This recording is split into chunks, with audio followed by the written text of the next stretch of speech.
हम स्वयं को सौभाग्यशाली समझते हैं कि दीदी जी की पालना, दीदी जी का संग हमें बचपन से प्राप्त हुआ। गंगे दादी और विद्या दीदी ने हमें बचपन से, छोटेपन से पालना दी। जब हम लखनऊ में थे 96 में माउंट आबू से बड़ी दादी जो प्रकाश मणि दादी ने सभी बहनों का ट्रांसफर किया था, तो अपनी विद्या दीदी लखनऊ पहुंचे थे, क्योंकि लखनऊ में हम और हमारी छोटी बहन दोनों रहती थे और वहाँ की माधुरी दीदी चुनार गई थी और विद्या दीदी लखनऊ आए थे। तो छोटे भी थे। उस समय से मुझे आत्मा को ऐसी मीठी दीदी का सानिध्य प्राप्त हुआ और दीदी को जो हमने इतना नजदीक से देखा, उनके गुण, उनकी विशेषताएं और उनसे बहुत कुछ सीखा है। क्योंकि दीदी सुनाती रहती थी कि उन्होंने कोर्स कराना कैसे सीखा है। तो बाबा कहता था, बच्ची वो फलानी बहन कोर्स करा रही है, आप पीछे से सुनो जाके, सामने से नहीं सुनना, क्योंकि सुनाने वाले का ध्यान बट जाता है। तो हमको वो सुन करके अच्छा लगता था कि ये भी एक नई विधि है और अच्छा है जो हम बड़ों से सुन सकते हैं। तो लखनऊ में ही जब दीदी कोर्स कराती थी तो हम भी बहुत ध्यान से दीदी का कैसे करा रही हैं वो सुनते थे।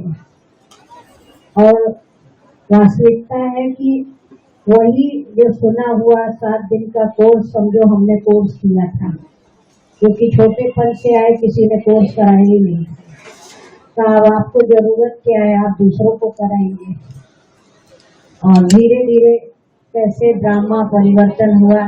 2000 में हम कानपुर आए लखनऊ से, गंगे दादी और विद्या दीदी सिविल लाइन सेंटर पे। तब से कानपुर में ही दादी का सानिध्य प्राप्त हुआ और हमारी आदरणीय दीदी जी, गिरजा दीदी, इनकी पालना में पलते हुए आज 2022 हम बड़े हुए। और कैसे दीदी मीठी शिक्षाएं माँ के स्वरूप से, जो बाबा कहता लव एंड लॉ का बैलेंस, तो दीदी का वो स्वरूप शक्ति स्वरूप भी था, इसमें ही माँ का स्वरूप भी था। और जहाँ कहीं समझाने का होता था तो दीदी डांट के भी, प्यार से भी, हर तरह से हम बच्चों को जैसे कहते हैं ना कि मूर्ति को गढ़ना होता है तो सब कुछ उसको सहन करना पड़ता है। तो ऐसे मीठी शिक्षाओं के द्वारा दीदी ने बहुत कुछ समझाया, सिखाया। कैसे बाहर VIPs की भी सेवा होती है, क्योंकि दादी हमेशा कहती थी, विद्या तुम अर्चना को साथ लेके जाओ। तो हर चीज दादी का मन करता था हम सीखें और दीदी को प्रेरणा देती थी आप साथ में लेके जाओ। तो तब से लेकर के हम बड़े हुए और एक एक चीज दीदी हमको सिखाती थी, वो पालना आज भी याद आती है। बाहर भी स्थूल कोई सेवा ज्यादा नहीं करने देती थी, लेकिन कोर्स कराना है, किसी से मिलना है, तो वो सेवाएं, बाहर कहीं सेवा पे जाना है, तो सब कुछ दीदी ने सिखाया। कैसे बात करना, कैसे मिलना, क्या सेवा में बोलना। यहाँ तक कि हम बाहर जब दीदी ने सेवाओं पे भी भेजा, कभी गोविंद नगर जाते थे, तो फिर 2011 में जब गुजरात दादी आए तो सर्वोदय नगर सेवा केंद्र खुला और दीदी ने हमें ही वहाँ पर सेवा पे भेजा। ये मालूम नहीं था कि हमें रहना है। दीदी ने कहा 1 दिन के लिए जाना है, आप वहाँ रहो। आत्म प्रकाश भाई भी आए थे और वहाँ ही सेवा शुरू हुई। हमने कहा दीदी ड्रेस वगैरह तो लाई नहीं है, कहा आप यहीं रहो, यहाँ ही आपका सब आ जाएगा। तो धीरे धीरे कैसे मालूम ही नहीं था और अचानक पूरा सब सामान सहित वहाँ हम रहना शुरू किए। तो ऐसे स्थान पर दीदी ने बिठाया जहाँ सारे वीआईपी की सेवा होती। गुलजार दादी को वो गिफ्ट मिला, उस गिफ्ट के स्थान पे दीदी ने हमको बिठाया। तो बड़ों का एक कहे छत्र छाया और आशीर्वाद सदा रही और उनकी बहुत उम्मीदें थी हमारे से और हमेशा कहती थी कि आप ही को सेवा संभालनी है। तो हम कहते नहीं दीदी हम तो बहुत छोटे हैं, आपसे अभी सीख रहे हैं। तो हर बात में दीदी आगे बढ़ाती रही, सिखाती रही। माँ की पालना तो हमने कम ली, लेकिन बड़ों की पालना ज्यादा हुई। दीदी के साथ तो इतने वर्ष हो गए। मम्मी हमारी जब लौकिक माँ ने शरीर छोड़ा 2012 में ही, उसके बाद से भी जैसे लगता था कि आज भी हमारी ये एक अलौकिक माँ के रूप में जो स्नेह कहे लव और लाभ का बैलेंस रखते हुए हर शिक्षा देती थी। दीदी का एक जीवन कहें कि नारियल आप सबने देखा होगा, बाहर से सख्त लेकिन अंदर से नरम और बहुत मीठा। तो ऐसा मीठा स्वभाव दीदी का था कि अंदर से बहुत नरम दिल और हर एक के लिए बहुत प्यार। यहाँ तक कि हमने दीदी को देखा कि माउंट आबू से पार्टी आ रही है, हावड़ा जाना है, कलकत्ते जाती थी। सुबह 8 बजे फोन आ रहा है कि बहन जी हमें 100 लोग का भोजन चाहिए। दीदी कभी ना नहीं करती थी। कई बार हम लोग कहते थे दीदी अभी तो 11 बजे ट्रेन आने वाली है और वो सुबह अभी 8 बजे बता रहे हैं, कैसे होगा? ऐसा हो जाएगा, बस आपको जो बताते थे आपको करते थे। तो फटाफट कैसे सामान मंगाना, 100 लोगों का 150 लोगों का नाश्ता पानी सब चाय देना, वो साथ में मिल करके करते थे, सिखाया भी और टाइम पर स्टेशन पहुंच भी जाते थे। तो उनकी ये विशेषता थी, ये भी एक अलौकिक पालना है, क्योंकि लौकिक में तो हम सब मोहवश जो पालना देते हैं, लेकिन यहाँ यज्ञ में बाबा के मीठी शिक्षाओं के द्वारा और स्वयं करके दिखाते हैं। ये विशेषता दीदी में देखी और हमें याद आता है कि जब रोशनी बहन भी आई थी कानपुर में सेवाओं के लिए रहने के लिए सिविल लाइन्स में, तो एक बार इनको भी भेजा दीदी ने सेवा के लिए बछरावा रायबरेली के पास में। तो उनको भी पता नहीं था कि हम वहाँ पर जा रहे हैं। ये दीदी ने कहा आप जाओ और घूम के आओ, देख के आओ। लेकिन जब वहाँ पहुंचे तो अनाउंसमेंट हुआ कि रोशनी बहन यहाँ सेवा के लिए निमित्त है और यहाँ इंचार्ज बन के सेवा संभालेंगे। तो इनको एकदम से अंदर आया कि ये क्या हो गया, हमको तो बताया नहीं। दीदी ने कहा कि केवल जाओ घूम के आओ। तो अंदर काफी इनको सोच चल गया, क्योंकि छोटी सी थी और ये सोचा ही नहीं था कि हमसे बड़े हैं, अभी तो हम तो छोटे हैं। तबीयत भी काफी वो सोचने के कारण इनको तबीयत बिगड़ गई। दीदी भी गई वहाँ, विद्या दीदी गिरजा दीदी सभी गए थे, ब्रह्मा भोजन था और इनकी तबीयत काफी खराब हो गई। लेकिन हमने देखा कि दीदी ने कितने प्यार से इनको ले करके आए, फिर दिखाया भी डॉक्टर को और ये होश में नहीं थी, काफी तबीयत बिगड़ गई थी। और दीदी बहुत प्यार से, जैसे माँ बच्चे को प्यार करती ना, नहीं रोशनी तुम ठीक हो जाओ, हम तुमको कहीं नहीं भेजेंगे, हम अपने पास ही रखेंगे। और ये होश में नहीं थी, लेकिन दीदी का हाथ इतनी जोर से पकड़ा हुआ था तो समझ में आ रहा था कि कहीं जाना नहीं चाहती। तो काम कभी नहीं भेजेंगे, लेकिन अब तुम ठीक हो जाओ।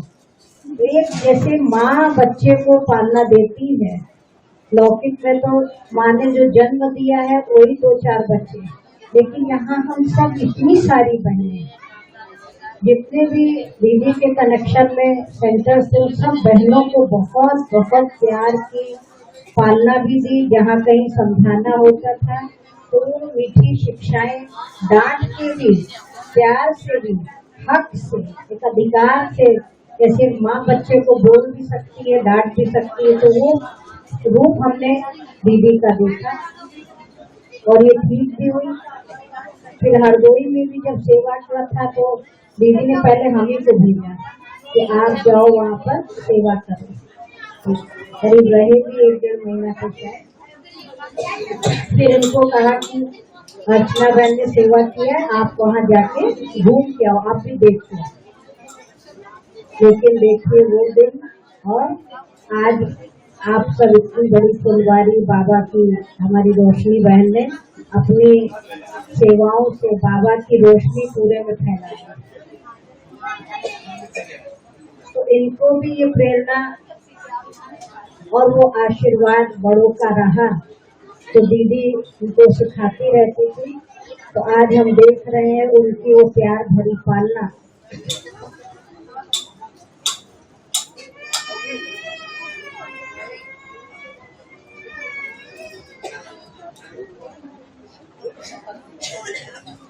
ये दीदी का अथक प्रयास था, जो हम बहनों को इतने प्यार से कैसे सेवाओं को बढ़ाना होता है, कैसे पालना देनी होती। रात रात भी दीदी पालना देती थी। एक बार हम बीमार पड़ गए, हमको याद है, आँख खुली, अचानक देखा दीदी खड़ी हुई है। हमने कहा क्या हो गया था, तुम सोई नहीं थी, तुम्हारी तबीयत ठीक नहीं, तो पानी और दवाई लेके चली। हमने कहा नहीं दीदी आप सो जाइएगा, नहीं तुम सोओगी तब हम सोएंगे। तो एक याद आता है कैसे माँ बच्चे को जैसे रात रात जाग के भी पालना देती है। तो वो स्वरूप दीदी का हमने देखा। तो आज ऐसी मीठी दीदी कहीं गई नहीं है, अभी भी अनुभव होता है जैसे सूक्ष्म में आज भी हम सबकी पालना वो कर रही है। और दीदी ने जो अपने संदेश में भी कहा कि कल्प बाद फिर इसी स्वरूप में हम सब मिलेंगे। और अनुभव सुन रहे थे दीदी का कि इतना सेवाओं का उनका उमंग था कि हॉस्पिटल में भी दीदी थी तो एक बार आंख बंद थी, बेड पे लेटी थी और हाथ से ऐसे ऐसे कुछ कर रही थी। तो पूछा गिरिजा दीदी ने, दीदी क्या कर रही है? कहा बिल्कुल वो भाई को जाना है ना, तो सब्जी काट रहे हैं। कहा सब्जी काटने, कौन सी सब्जी? आंख देखे बंद है। इतना सेवा का उनको रहा लास्ट तक। तो कहा पत्ता गोभी काट रहे, पकौड़ी बना के देना है। तो आप सोचिए कि रग रग में बाबा ने सेवाएं ऐसी महान विभूतियों के जीवन में भरी कि अंतिम श्वास तक वो सेवा करती रही। हॉस्पिटल से भी वापस आई तो कहा हमने तो क्लास कराई आकर के, और एक पानी की मशीन लगी तो उसका उद्घाटन किया। और आप सबको मालूम हो कि गोविंद नगर आश्रम का 36वां एनुअल फंक्शन था। तो दीदी जीटी नर्सिंग में एडमिट थी। वहां से दीदी ने डॉक्टर से छुट्टी लिया कि आज वहाँ एनुअल फंक्शन है और हमें जाना है। तो आप सोचिए डॉक्टर पेशेंट को छुट्टी देवे और वो वहाँ गई, सारा दिन रही, प्रोग्राम किया, केक काटा, सारा प्रोग्राम फंक्शन करके और फिर वापस हॉस्पिटल में एडमिट हो गई। तो ऐसी महान विभूति कहे, महान आत्मा कहे, जिनके रग रग में बाबा ने सेवाएं ऐसी भरी थी और वो अपने आप में बहुत विशेष थी। हड्डी हड्डी जो कहते दधीची ऋषि की तरह यज्ञ में लगा दी। तो ऐसी दीदी सचमुच प्रैक्टिकल में हमने उनको देखा कि हॉस्पिटल से कोई डॉक्टर ऐसे डिस्चार्ज नहीं करता बिना उसके सामान हॉस्पिटल के कमरे में रखा हुआ है और वहाँ प्रोग्राम करके सबसे मिल के बर्थडे सेंटर का एनुअल फंक्शन बना के वापस फिर हॉस्पिटल में एडमिट हो जाते। और लास्ट समय दीदी जब घर में भी आ गई थी, हम लोग कहते भी थे दीदी आप बस ये कुछ मत करिए, आप केवल अब दृष्टि देने की, वरदान देने की सेवा करिए। लेकिन उनके अंदर जैसे भरा हुआ था कि हमें बाबा के यज्ञ की सेवा करनी है। यहाँ तक कि मधुबन के यज्ञ से उनका असीम प्यार। हर वर्ष दीदी मधुबन में जब ड्यूटी का टर्न होता था तो ट्रक अनाज भेजती थी, और जब ट्रक में सामान जाता था सब कुछ वो सब खाली कर दिया। तो एक बार ट्रक जा रहा था तो सारा आटा जितना था सब रखवा दिया। फिर कुछ लोग आए थे, दीदी ने कहा रोटी बनाओ, हमने कहा कहाँ से बनाए, आटा तो रखे नहीं, आपने सारा खाली करा दिया, सब ट्रक में चला गया।